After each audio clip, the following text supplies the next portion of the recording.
Hey guys! So as you can probably tell from the title of the video, this is going to be my sort of countdown to LeakyCon / LeakyCon experience video series. For anyone who doesn't know, LeakyCon is a Harry Potter convention that is held every other year in Orlando, Florida. This year it's from the 13th to the 17th, which is kind of, centered around the release of the final Harry Potter movie, Deathly Hallows Part 2. I'm really excited to go. It's my first Harry Potter convention, so I wanted to do these videos to sort of like document the process and everything of getting ready and, what it's like to be there and stuff. So right now it is July 1st. It is 11 days until LeakyCon, according to the little countdown thingy on the homepage. And I'm flipping out a little bit because none of my costumes are completely ready. In fact, most of them aren't even half ready. The only one that's mostly ready, or at least half ready, is the generic Gryffindor student costume, because I have a shirt and a tie. I don't have the skirt, I don't have the tights, I don't have the shoes. And the skirt, the tights, and the shoes I also need for my Luna Lovegood as Hogwarts student cosplay, which I also don't have the robes for, which is pretty much a giant part of it, or the vest, which I am hand knitting. Well, I have half of the vest. I have the back of the vest, which isn't much comfort because it's still, only 11 days away. And then my third costume, which I don't even know if I'm going to manage to be able to complete, may be for the ball. And my idea is to make Luna Lovegood's dress that she wore to Bill and Flora's wedding in Deathly Hallows Part 1. But, I don't even have a pattern for that one. I have to make a mock-up and then, sew it in the actual fabric, and I don't know if I'm going to have enough time, if I'm going to run out of time. I'm really, really worried about that one. Yeah, this is my to-do list, and it doesn't seem so bad when you're just looking at it, but then, robes are just one little bullet point on this, and they're probably going to be, a whole lot of work, way more than one of the other bullet points that's shoes, oh, I have to go find Black Mary Jane's, is not going to take as much time as it will to sew an entire, set of robes. So that one's a little concerning to me.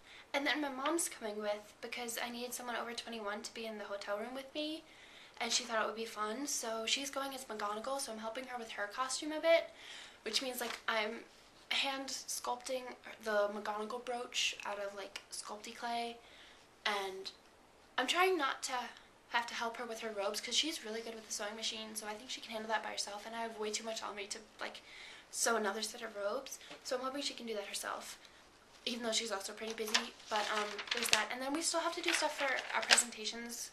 We're actually presenting two different presentations.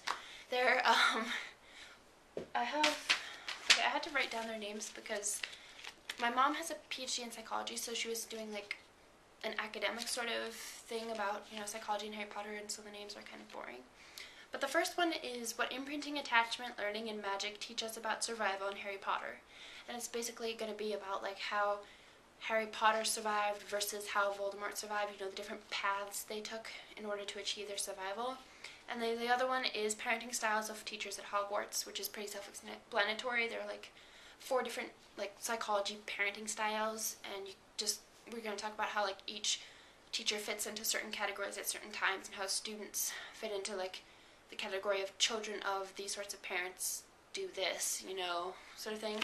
And so for that, we were going to give away, little prizes as, participation. If someone volunteered just a bit of information that was, helpful to our presentation, oh, what teacher exhibits this sort of parenting style, and someone would volunteer.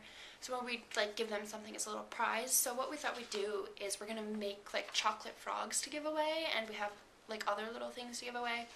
So we're planning on making 100 chocolate frogs, which we also have to do before we leave, because otherwise how are we supposed to do that? So it's and we have to finish the presentations. We have concrete ideas about the sort of things we're going to talk about, but we haven't actually sat down and put it into PowerPoint and had the slides up and everything. So it's a lot to do in 11 days, and I'm kind of freaking out. The only things I really have that I'm make me feel a little more comfortable is I have Luna's wand and her accessories, and I ordered the wig, and you know, most of it is like in the process of, just like the big things aren't, which are scaring me, like the robes, and like I don't want to forget anything. So that's why I made the list, clearly. But it just kind of made me more anxious, because now I'm like, wow, look at all this stuff I have to do, and look how many days left I have to do it in. So yeah, anybody else kind of freaking out about their LeakyCon prep? Because that would make me feel a little bit better. And now I'm off to go knit, hopefully a bit more on Luna's vest. So I will update you guys in a couple of days. Bye.